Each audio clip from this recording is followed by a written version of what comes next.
તો અન્ય મહત્વના સમાચાર પર નજર કરીએ તો ખેડામાં પીએસઆઈ પર ગાડી ચડાવી મારી નાખવાનો પ્રયાસ કરવામાં આવ્યો છે, જ્યાં લીંબાસી પોલીસ સ્ટેશનના પીએસઆઈ પર હુમલો કરવામાં આવ્યો। વણોદરીનો મફા ભરવાડ પીએસઆઈ પર હુમલો કરી ફરાર થયો છે।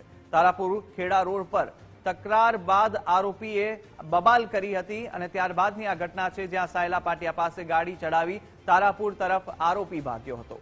પોલીસે પીછો કરતા આરોપીએ ખેતરમાં ગાડી ઉતારી દીધી અને પોલીસે મફા ભરવાડ સહિત અન્ય એક શખ્સને પણ પકડી પાડ્યો હતો। ત્યારે મફાએ અન્ય 10 શખ્સોને બોલાવતા લાકડીથી પોલીસ પર હુમલો કર્યો હતો અને હુમલામાં પોલીસ કર્મીઓને હાથ અને પગના ભાગે ઈજાઓ પહોંચી છે।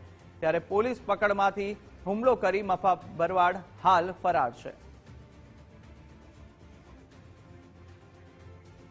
વધુ વિગતો સાથે સંવાદદાતા કિશન રાઠોડ ફોન લાઈન પર જોડાયા। કિશન, જે રીતે પીએસઆઈ પર ગાડી ચડાવી મારી નાખવાનો પ્રયાસ કરવામાં આવ્યો છે, સમગ્ર ઘટના શું હતી?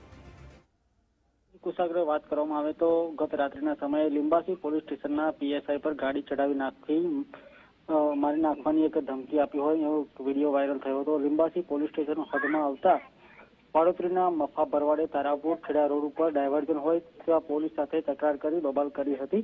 સમગ્ર ઘટનામાં ત્યારબાદ સાયલા પાટિયા પાસે પીએસઆઈ પર ગાડી ચડાવી તારાપુર તરફ આરોપી ભાગી ગયો હતો।